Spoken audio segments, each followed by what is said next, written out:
Hi welcome to princess pastry. இன்னைக்கு என்னோட first cake order எப்படி ஐசிங் பண்ணேன்னு பார்க்கலாமா? கஸ்டமர் பிளாக் ஃபாரஸ்ட் கேக் தான் நம்மக்கிட்ட ஆர்டர் பண்ணியிருந்தாங்க. ஃபர்ஸ்ட் சாக்லேட் ஸ்பாஞ்ச் பேக் பண்ணி எடுத்துக்கிட்டேன். இந்த சாக்லேட் ஸ்பாஞ்ச் எப்படி பண்ணுறதுன்னு மெஷர்மெண்ட்டோட லாஸ்ட் ஷார்ட்ஸில் அப்லோட் பண்ணியிருக்கேன். வேணுன்றவங்க செக் பண்ணி பாருங்க. ஃபர்ஸ்ட் ஸ்பாஞ்சை ஈக்குவல் லேயராக நான் கட் பண்ணி எடுத்து வச்சுக்கிட்டேன்.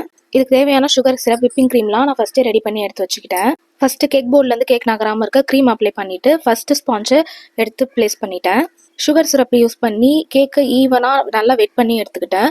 நம்ம நார்மல் கேக் வெட் பண்ணுறத விட சாக்லேட் கேக்கு நம்ம அதிகமாக சுகர் சிரப் ஊற்றி நம்ம வந்து கேக்கை நல்லா வெட் பண்ணி எடுத்துக்கணும். நெக்ஸ்ட் விப்பிங் க்ரீம் அப்ளை பண்ணிவிட்டு ஐசிங் நைஃப் யூஸ் பண்ணி ஈவனாக ஸ்ப்ரெட் ஆகிற மாதிரி நல்லா ஸ்ப்ரெட் பண்ணி விட்டுக்கிட்டேன். சாக்லேட் நல்லா துருவி எடுத்து வச்சுக்கிட்டேன். இது அப்படியே வந்து நெக்ஸ்ட் லேயரில் அப்ளை பண்ணிக்கிட்டேன். பிளாக் ஃபாரஸ்ட் கேக்குன்றதுனால நிறைய சாக்லேட் வந்து நான் போட்டு எடுத்துக்கிட்டேன். நெக்ஸ்ட் ஸ்டெப்பாக வந்து செரிஸ் வந்து குட்டி குட்டியாக சாப் பண்ணி அதையும் நான் ஒரு லேயரில் போட்டு எடுத்துக்கிட்டேன். இதே ஸ்டெப்பை அகைன் ரிப்பீட் பண்ணணும். Sponge, sugar syrup, whipping cream, chocolate, செரிஸ்ன்னு சொல்லிட்டு இதே ஸ்டெப்ஸை இன்னொரு டைம் ரிப்பீட் பண்ணிக்கணும். இதேமாரி அடுத்த லேயரும் ரிப்பீட் பண்ணி 3 லேயரும் ஃபினிஷ் பண்ணி எடுத்துக்கிட்டேன். 3 லேயர்ஸும் ஃபினிஷ் பண்ணிவிட்டு லாஸ்ட்டாக க்ரம் கோட் கொடுக்கணும். பிகினராக இருக்கும் அப்படின்னா நம்ம வந்து க்ரம் கோட் கொடுக்கறது ரொம்ப ரொம்ப மஸ்ட்டு.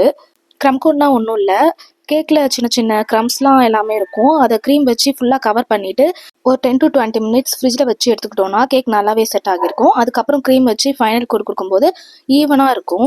கஸ்டமர் ஸ்பெசிஃபிக்காக எந்த டிசைனும் வேணால் நார்மல் பிளாக் ஃபாரஸ்ட் கேக் தான் கேட்டிருந்தாங்க.